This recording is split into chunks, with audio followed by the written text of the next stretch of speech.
Oliver Twist. That's right. The gilt lettering caught the light. He looked up from his grandfather's body and saw it. He had to invent a name, someone for the old man who spent the night with. He thought of Oliver.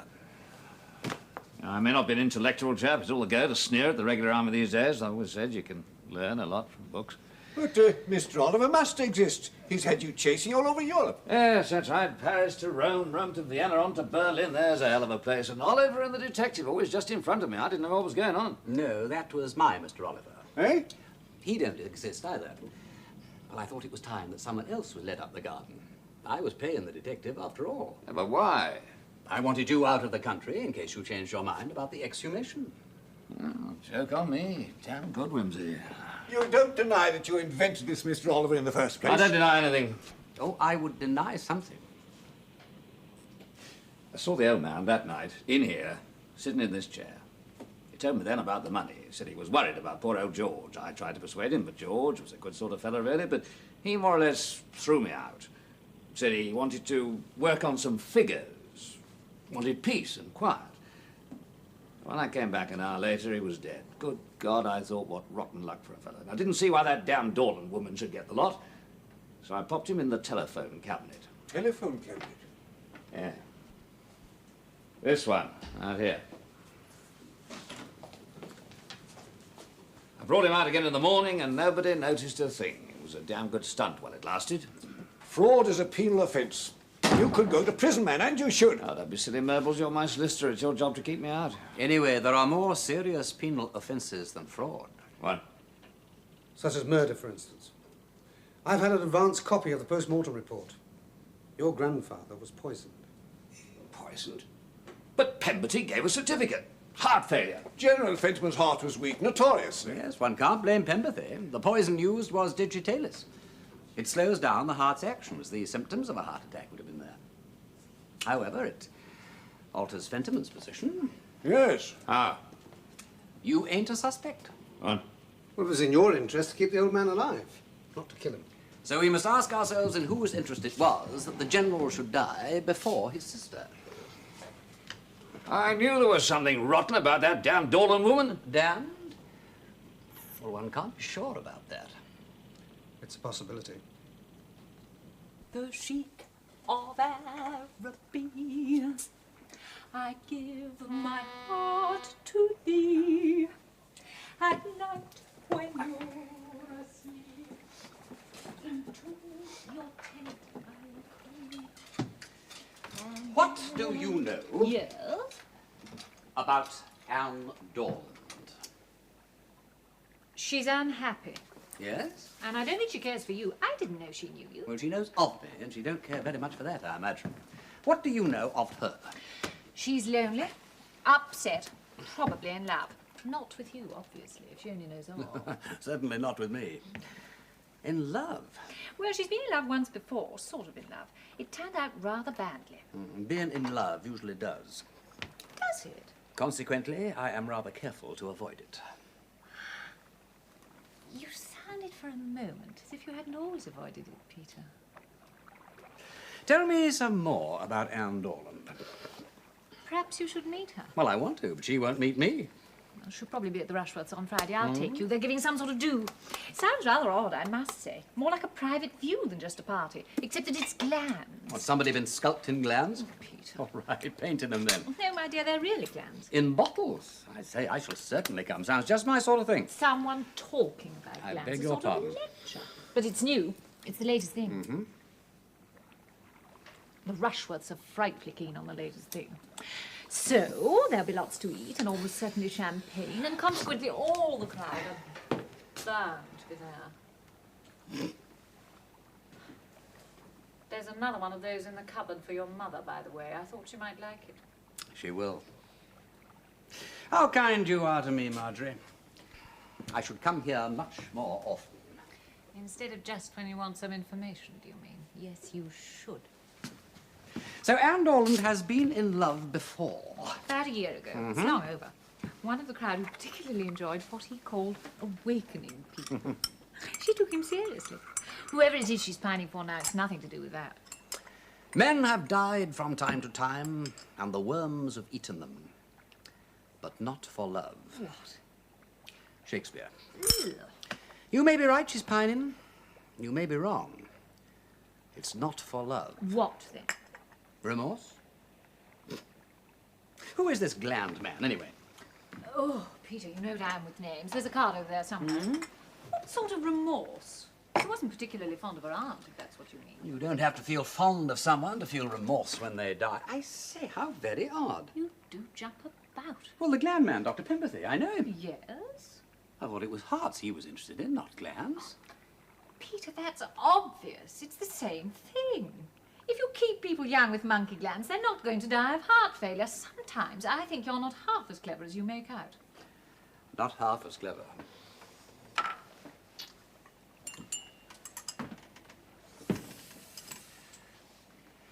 What shall we do next? There's no doubt it's murder. What's that to do with me? I am your solicitor, Miss Dorland. I thought you should know. I imagine the police may wish to Yes? question you, to ask you questions. What sort of questions? General Fentiman seems to have been poisoned.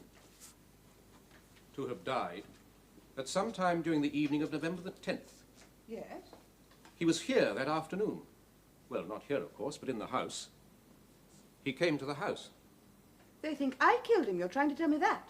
They have to investigate the circumstances. Well, what circumstances? He came here to see my aunt, his sister. He saw her, they talked. He left. What circumstances? Did he, for instance, have anything to eat or drink while he was here? They would want to know. They do think I killed him. They must think you have a motive, because the General died before his sister. Yet when he saw her here, she was already dying, and he, though old, wasn't even ill, Miss Dorland. And you. Inherit £600,000 because he died before her, yes. The police are a mercenary class of person. Money is a strong motive in their eyes. And in yours, I think, Mr. Pritchard. Yes, it was convenient for me that he died. And then? Oh, there's more? You were so very certain, you see, so very determined not to come to a settlement. Your instructions to me were so very precise. As if you knew already when the General died, and that you were bound to inherit inside information. And the police, you see, will wonder why you were so certain.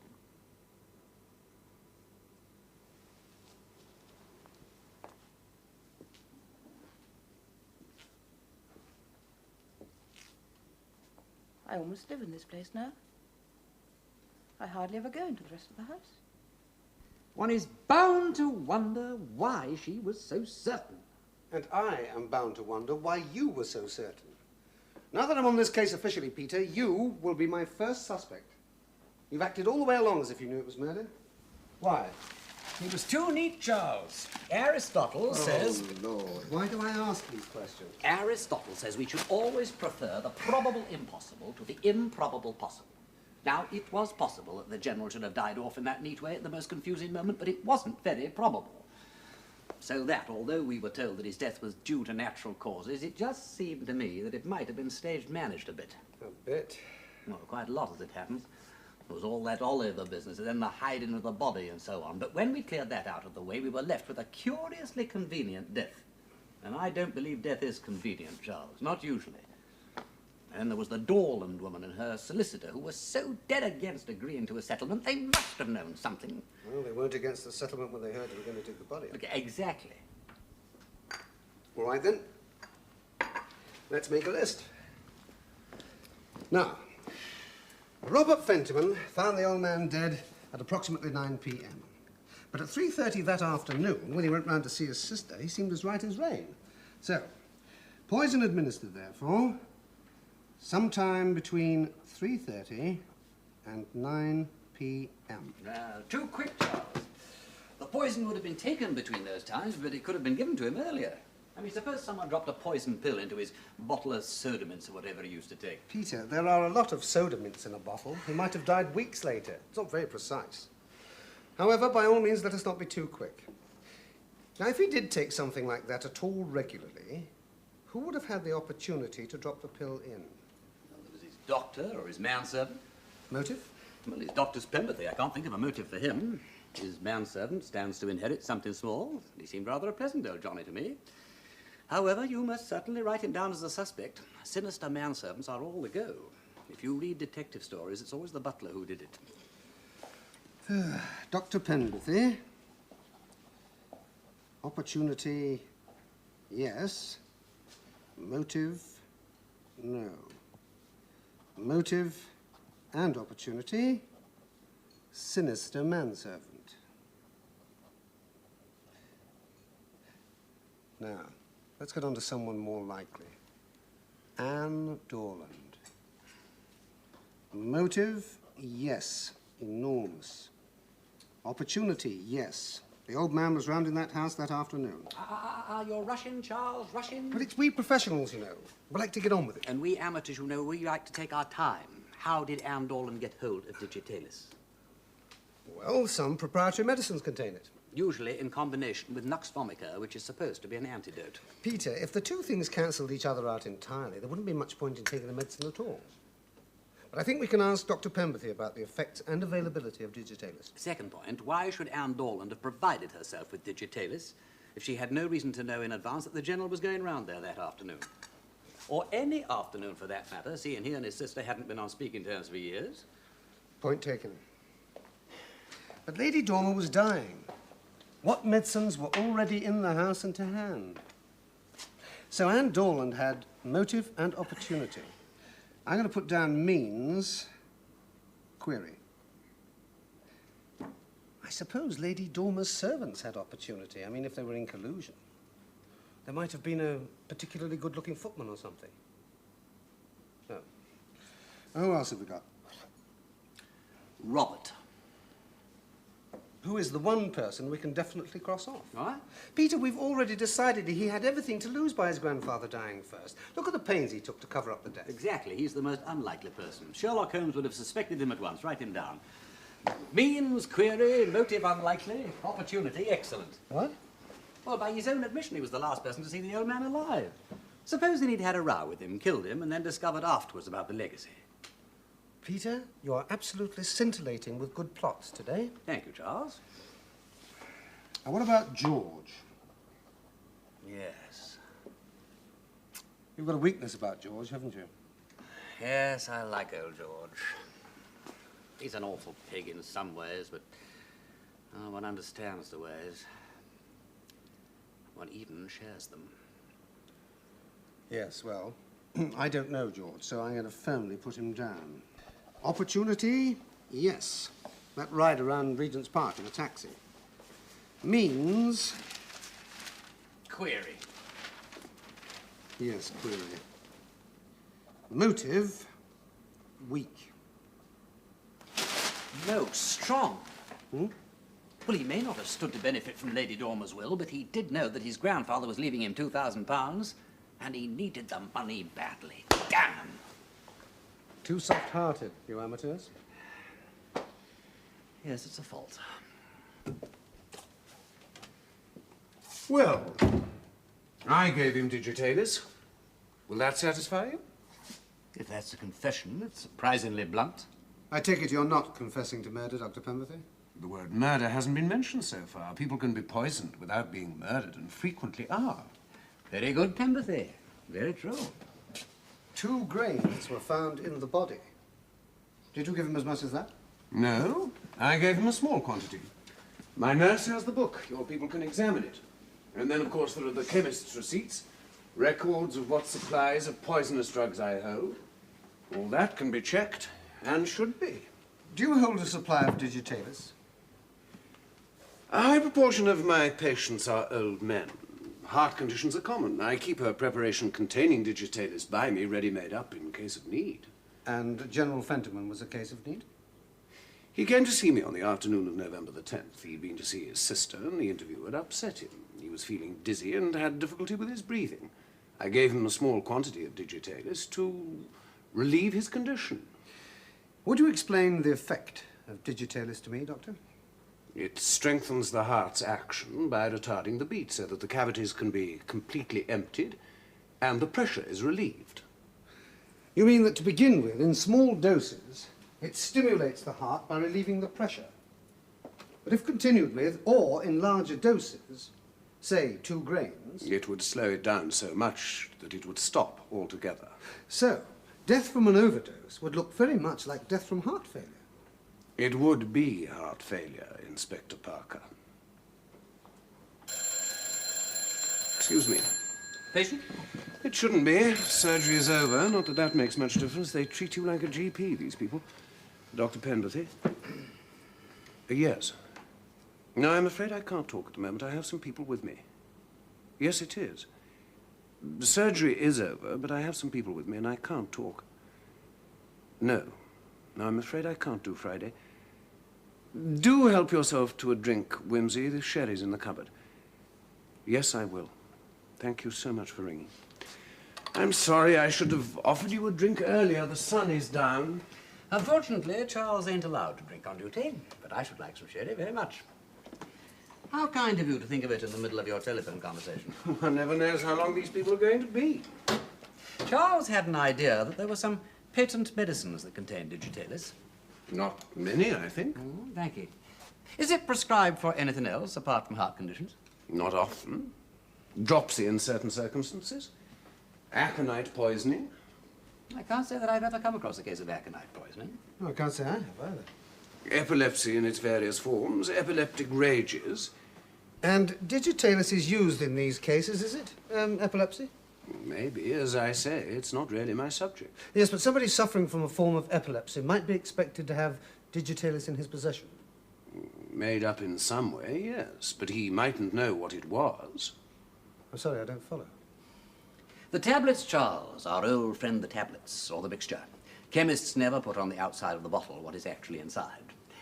So, as you say, he just simply mightn't have known.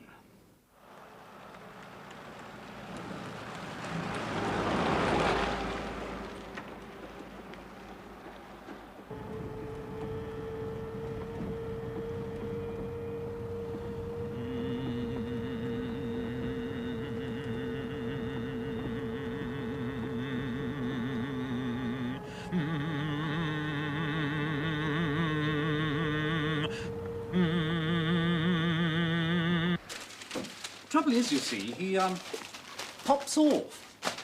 Pops off. He's always at it. You make an appointment for him with a client to demonstrate a car. Well, it happened yesterday. Some damn Midlands millionaire, a war profiteer fellow, wanted to buy himself a bit of class. Said he was a diamond in the rough and we mustn't mind his ways. Was just the fellow for Fentiman, I thought. Poor old chap. Wouldn't notice rough ways if he was a bit loopy. Peter, he is loopy. And one doesn't like to speak ill of a fellow, but, well, there it is. Look, you know he was shell-shocked. I didn't know it'd lead to popping off. Off he goes yesterday in the Barker Silver Ghost. Angry phone calls all day from rough diamond fella in a hideous provincial accent. Fentiman comes back at 6. Where have you been, I say? Driving, he says. He'd popped off. How often's he popped off? Well, twice this week. All right, I'll have a word with him. Well, he's not popping off, he's talking to himself. Great long speeches with nobody there. It's worse than Shakespeare. Look, he needed a job, Gerald. When he mentioned seeing your advert, I thought, bank ho, demonstrating cars sounds just his ticket. He wasn't talking to himself or popping off when I recommended him to you. No, I'm not blaming you, Peter. He was right as rain at first. It's just lately he's been a bit odd. And it won't do, you know. I'll tell you what, though. I think something's bothering him. Yes, Mrs. Mitchum, but as Lady Dormer's housekeeper, you must have a pretty fair knowledge of what goes on. Goes on? Well, I meant goes on generally. I didn't mean goings on, of course. If you would state your requirements exactly. I'm sorry, I seem to have got off on the wrong foot. It is of no consequence. Oh. Oh, good. Well, exactly. I'd like to know the details of General Fentiman's visit on the day he died. Now, Do you remember what time he arrived? It was at 4:15. He was shown into the drawing room. I came down to him and took him upstairs to her ladyship's bedroom. And this is the drawing room, is it? This is the morning room. So it is. Did the General seem in good health when you saw him? So far as I could say. Always remembering that he was a very old gentleman, and only that afternoon had been told that her ladyship was Dying, yes. passing away. He didn't seem bluish about the lips or having difficulty with his breathing, anything of that kind? Nothing of that kind. Going up the stairs tired him, and I asked him whether he would like to take something by way of refreshment, but he declined. Did you witness the meeting between himself and Lady Dormer? I did not. Miss Dorland was in the bedroom with her ladyship and rose to greet him. Then I left the room, as was my place to do. Ah, yes, Miss Dorland. Now, I shall need to speak to Miss Dorland, with her permission. She's the new mistress here, I understand. Did she, Miss Dorland, that is, remain, do you know, with the General and her ladyship? No, she left them to themselves. With the nurse in attendance, of course. Oh, yes. Yes, the nurse. Now, when... Mason, will you please let Miss Dorland know that Inspector... Parker. is in the morning room in connection with General Fentiman's death and would be grateful if she would allow him a little of her time? Very good, Ma'am. I couldn't have expressed it better myself. You are not required to express it. No. Miss Dorland, you say, left the General and her ladyship? After about 5 minutes. She then came down to the housekeeper's room to see me, and we had a chat. As her ladyship's companion, Miss Dorland considered it suitable to be on friendly terms with the senior staff. She spoke of her aunt and the General. Poor old dears, she said. Well, no doubt she is a young lady of feeling, as few are nowadays. Poor old dears. And you considered that to be... Unsuitable. Yes. And then she went away? And presently, perhaps half an hour later, Mason came in, the girl you saw just now. Yes? To ask for some brandy for the General, as he was feeling badly. These spirits are kept in the housekeeper's room, you see. I have the key. Did you see the General when you took the brandy upstairs? I did not take it up, Mr. Parker. No, of course not. I sent Mason with it. Yes? Miss Dorland presents her compliments to Inspector Parker and will be prepared to see him in the studio when he has finished cross-examining her staff. Well, no doubt that will be a cordial encounter. However, I would like to ask Mason some questions, Mrs. Mitchum, with your permission. By all means. Mason, remain.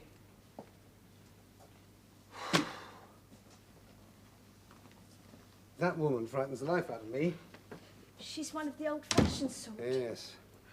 Do people really call you Mason? Well, they do in this house. Do you have another name? Nellie. Well, I'll call you that if I may.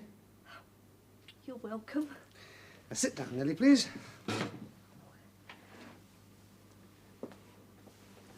Now, on the day the General died, Yes, you took a glass of brandy upstairs, I believe.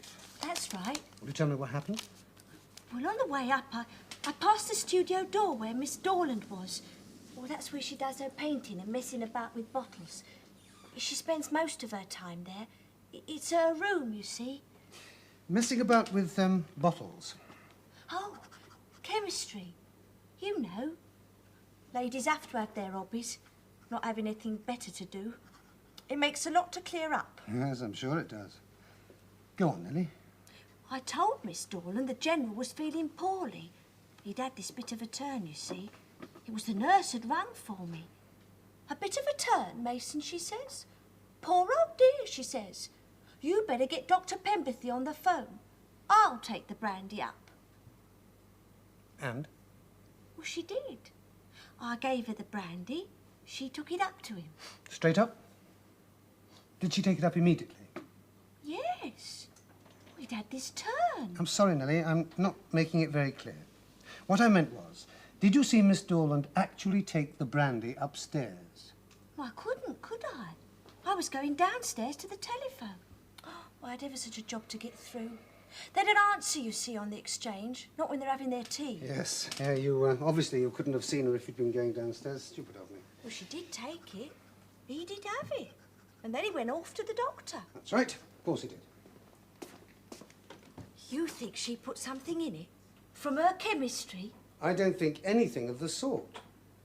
Now, Nellie, will you please show me to the studio? I'd like to talk to Miss Dorland. Oh, yes, it's just upstairs. They will be interested in the servants' hall when I tell them that you think she put something in the brandy.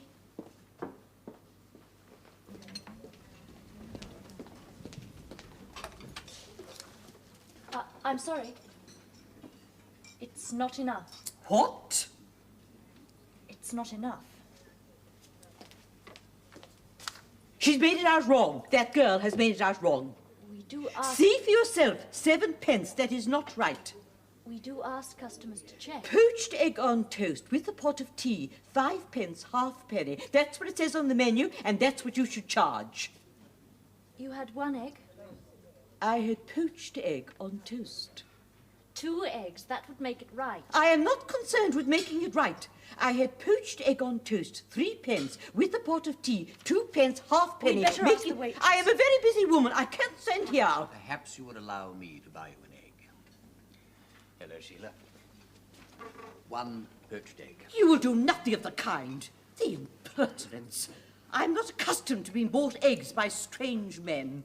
I don't think Lord Peter often does it. Really? If I wasn't such a very busy woman, I should complain to the... Did you say Lord? Lord Peter Wimsey. Oh, Lord. Oh, Lord. My Lord. Oh, my Lord.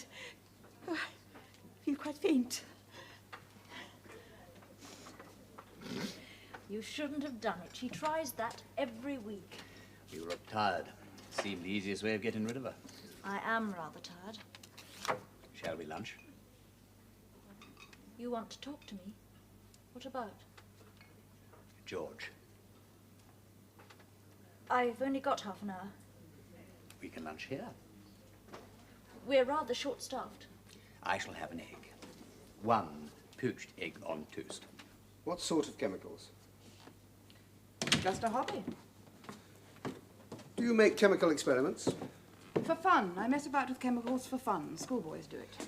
Did you make chemical experiments for fun while your aunt was dying? Just to occupy my mind. She took rather a long time dying, like King Charles II, at least a week from the beginning to the end of her illness. It's difficult to keep up a pitch of grief. What sort of experiments? I don't remember. You don't remember at all? No. Do you have the residue of these experiments? They were cleared up. Mason clears them up. How very convenient. Yes. Would you like to see my chemicals, Inspector? They're very ordinary. First steps in chemistry. Rather simple compounds. Growing a crystal. Testing for acid with litmus paper. You won't find digitalis among them. How did you know General Fentiman was poisoned with digitalis? That was not in the newspapers, Miss Dorland. My solicitor told me. What? Mr. Pritchard, my solicitor, was present at the exhumation and received a copy of the analyst's report. I see. I'm sorry you're disappointed. Tell me what happened when you took the brandy upstairs. I met Nurse Armstrong at the door. She said he's better now. So I went in and I saw General Fentiman looking very odd and grey. The nurse said I've given him his drops. A little brandy will put him right again. What drops? His own drops, I suppose. He was old. He carried medicine around with him. You can ask the nurse. I have her address. Please go on. Anyway, we gave him the brandy, and after a while he got less deathly looking. I told him that Mason was ringing for the doctor, but he said that he'd rather go round to Harley Street. I thought it rash, but Nurse Armstrong said it was better not to cross him. So the footman found him a taxi, and off he went. Thank you. A very clear account. Are these your paintings? Yes. Do you mind if I have a look? I don't think you're really interested in my painting, are you? No, I think they're very good.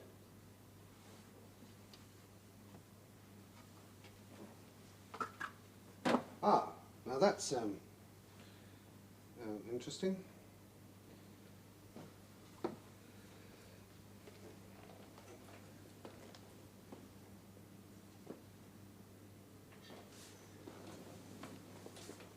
And medicine too. What? You're interested in medicine as well as chemistry and painting. Of Quain's Dictionary of Medicine. You've left it open at a page. The action of certain poisons. You're very persistent. Will you put the book back, please? May I ask you what first gave you your interest in chemistry, Mr. Orland? In chemistry and medicine? No, I'm sorry, you may not. Now, if you... There is just one more question. Before Lady Dormer died, before General Fentiman came to visit her, did you know what provision she had made for you in her will? Well? No. Of course not. How could I? Now, will you go away? You make me sick. You'd better give up the job, I suppose. We can manage on my wages. We've done it before. Look, it's not a question of money, Sheila. You'll get money. Bound to, I think, some. It's more a question of self-respect. If he gets money, I don't think he's going to be too bothered about self-respect. George doesn't mind being idle. He thinks a gentleman should be. It's just my keeping him he doesn't like. He's not as selfish as he seems, you know. He can be generous, loving, and brave. I know that, Peter. I'm his wife. Look, tell me about this muttering. Well, I wouldn't worry so much. I mean, people do talk to themselves. It's just that whenever it's happened before, it's always ended in some kind of, I don't know, some kind of brainstorm. He wanders off. He can be gone for days. There was the time he was found dancing naked amid a flock of sheep singing to them. Well, it sounds comic, doesn't it? Especially since George is tone deaf.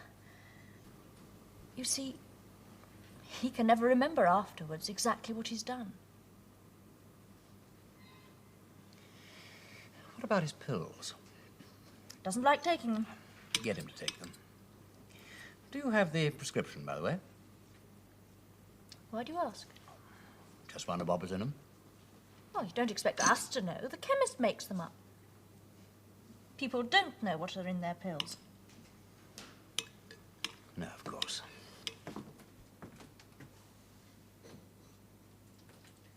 I thought you never fetched and carried. Mason carried the tray to the door, and I have brought it in, as you see. Thank you.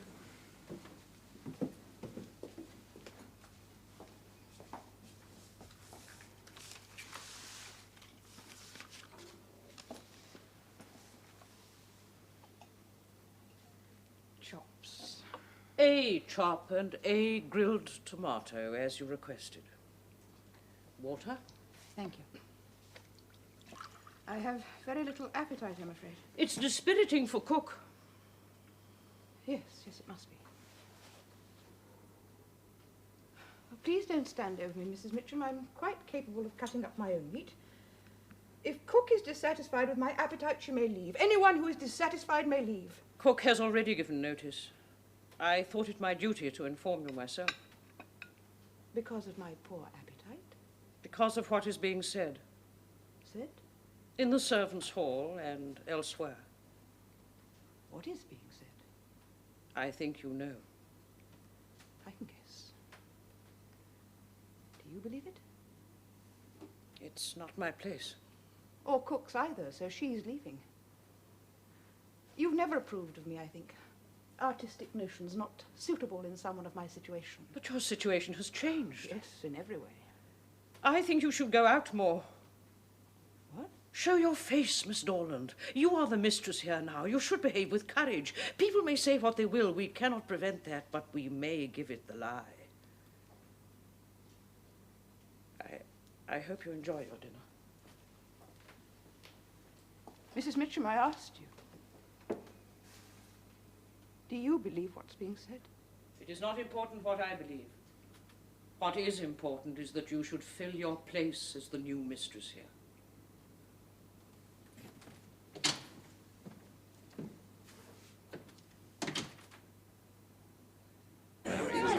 Thank you.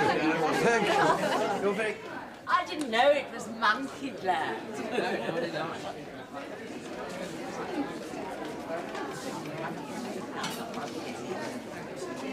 She's not here. You sure? I'm not as interested in glands as you are. I had a good look at the audience during the lecture. Was she invited? Bound to have been. She and Naomi Rushworth were quite chummy at one time. Thank you very much. Would you excuse me? Would you excuse me, Naomi? Claret cup? But I'm a journalist. Where's the whiskey? I could see it across the room. A great bowl filled with fruit. A hot sack. Good claret cup's better than poor champagne. I have never known good claret cup. However, since we're both thirsty... Excuse me, Will. Thank you. Oh, hello, Sally. What are you doing here? I might ask you the same question. It's very kind of you, and thank you so much for coming. Will you excuse me? I have just... Marjorie, this is Salcombe Hardy, a journalist. Miss Marjorie Phelps. Are you writing about the lecture? Up to a point. Up to what point, Sally? What is your interest in glands? Oh, I'm just a guest. Miss Phelps brought me here. She's a friend of the Rushworths. I don't understand. Murder.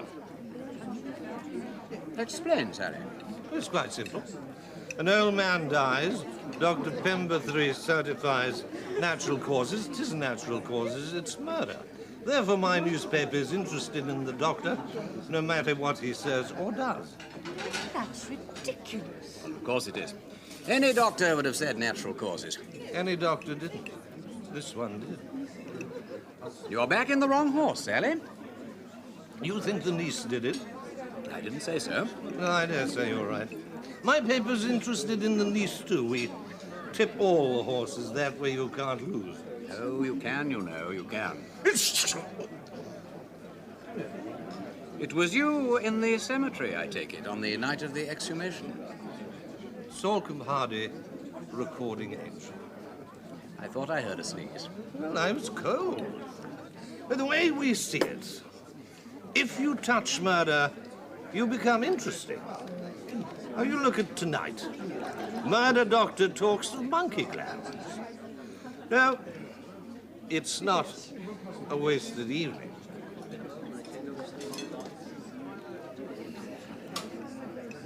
Oh, nasty. I'd better have another back in a second. Wimsey, I saw you across the room. I wonder if I might have a quiet word with you. Yes, of course. Would you excuse me, Marjorie? Certainly. I'll take care of your friend. I'm sorry about that. Back in a jiffy. Shall we go in here? You haven't got a drink. I should think not. It's claret cup.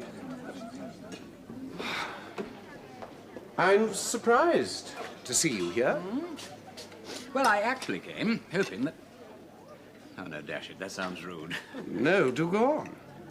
Well, I actually came hoping to meet Anne Dorland of Fentiman fame. But she doesn't appear to be here. Miss Dorland? No, I don't think she's here.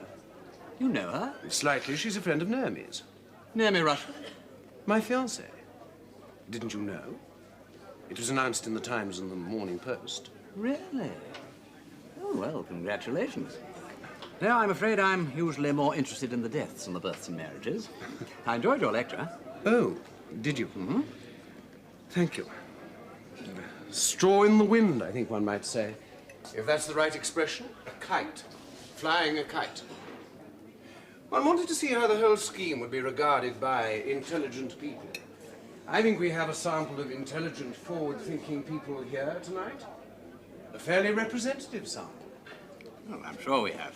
If anyone can get the idea across that most crime is the result of glandular malfunction, then I don't think it'll be too difficult to raise the money. Divine. It really was divine. What a clever little thing Naomi is to have caught such a clever man. Thank you. Thank you. Oh. Am I interrupting something? Divine. Raise the money? For research. Oh, you mean you find a lot of people with disordered glands and then watch them to see if they start breaking into houses? Or the other way round, I suppose you start off with people who've already broken into houses and then... Please don't be flippant, Wimsey. At any other time I'd find it amusing, but at the moment... I'm sorry. I am about to be married. I am about to launch an appeal for funds to start a clinic for research into the effect of glandular malfunction on social maladjustment. It is important. It is worthwhile. I should give up my practice and become... A public figure? It's not an unworthy ambition. No. But if I am pilloried in the newspapers, it will never happen. So that is why you wanted to talk to me. You seem to be friendly with reporters. Good heavens, you've been expecting the old boy to pop off of a heart attack for ages. Nobody could possibly blame you. He was poisoned. I couldn't know it, you couldn't know it, nobody could know it, but it happened, and now everybody knows it. And I signed the death certificate. I don't know anything about newspaper practice, Wimsey, but suddenly I've become interesting, and it's not my fault. Naomi and I had planned to have a quiet wedding. Imagine it. Reporters, photographers, but most important of all is the clinic. And if it is once suggested in the newspapers that I have been incompetent or ignorant, well, damn it, Wimsey, it isn't fair. What do you want me to do? Tell them. But they already know. Unfortunately, the press ain't interested in what's fair. That don't sell copies. Yes, but they would believe you. It's nothing to do with belief. I mean, look at him. That's the press. Now, what do you think he's got to do with the truth or what's worthwhile? Or anything else except getting a story and keeping on just the right side of the libel laws? Newspapers are only something in which to wrap fish and chips. You can't honestly believe that they'd affect the outlook of, well, intelligent, forward-looking people. Oh, damn.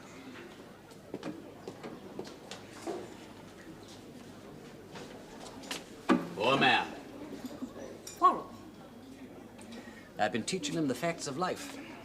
I thought as a doctor he ought to know. What a nasty girl his fiancée is.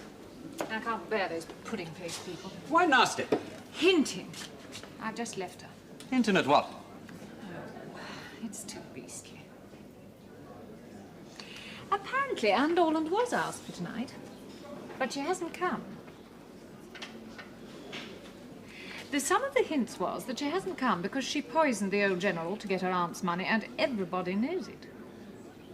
Your logic escapes me. Well, since everybody knows it, and she knows everybody knows it, she's embarrassed to appear in public. Does everybody know it? Naomi Rushworth seems to know it.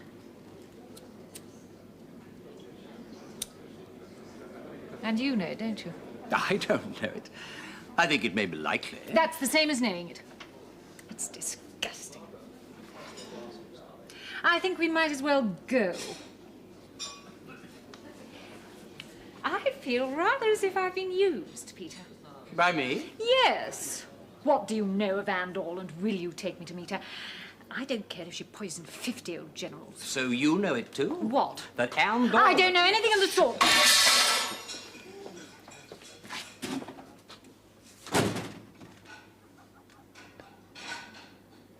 Only if she didn't, who did? Precisely. Who did? Because I don't know it, Margie. I think perhaps she may have done it, but if she did, where did she get hold of the digitalis? The poison? And if you don't want to believe her guilty, just keep asking yourself that.